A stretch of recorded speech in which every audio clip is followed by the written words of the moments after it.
егер дейді жәннаттық әйелдерден болған бір әйел мына жерге жәннаттан сығалап қарайтын болса дейді, пайғамбарымыздан жеткен жаңа хадис саллаллаху алейхи ва саллям, ла адаат ма байнахума, көк пен жердің арасын жарқы жібереді деген.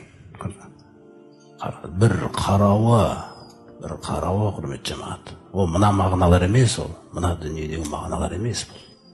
Вала малаат ма байнахума рихан, көк пен жердің арасын жаңа тыныстаған кезінде, хош иіс кеткен кезде, көк пен жердің арасы жаңа хош иістеніп кетеді дейді.